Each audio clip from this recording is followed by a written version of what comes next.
Let's move on to discuss the topic of activity. As I've mentioned, it's the main component of our application and among the most often used ones.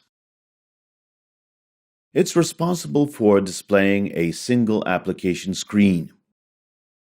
This is the screen with which the user may interact.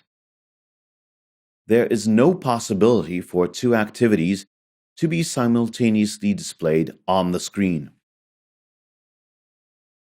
In case of a transition from one activity to another, the activity stack is used.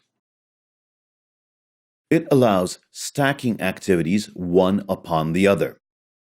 In such cases, during the transition from one activity to another one, the old activity is saved and the new activity is put on the top of the stack.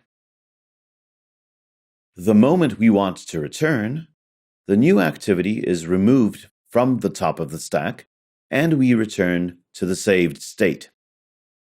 Thanks to this, we are able to navigate the history of our activities.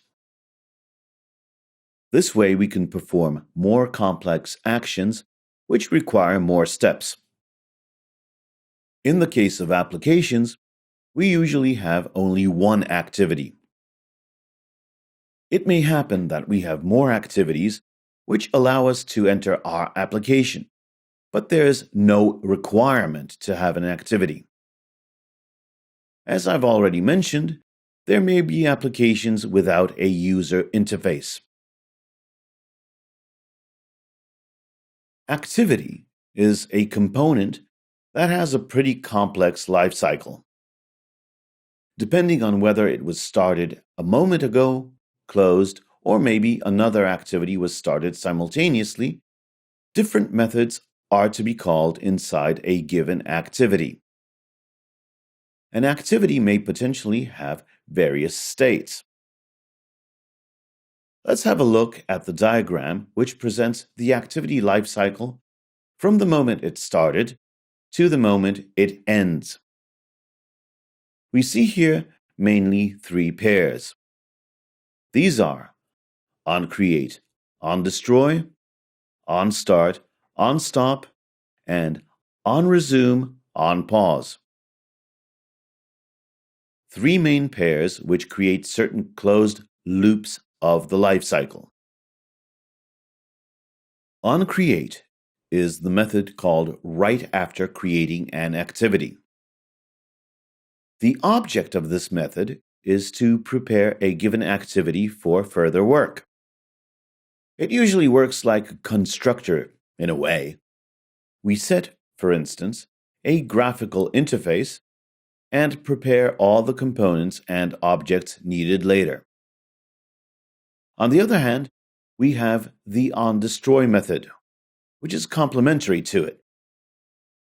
It's called before the activity is destroyed.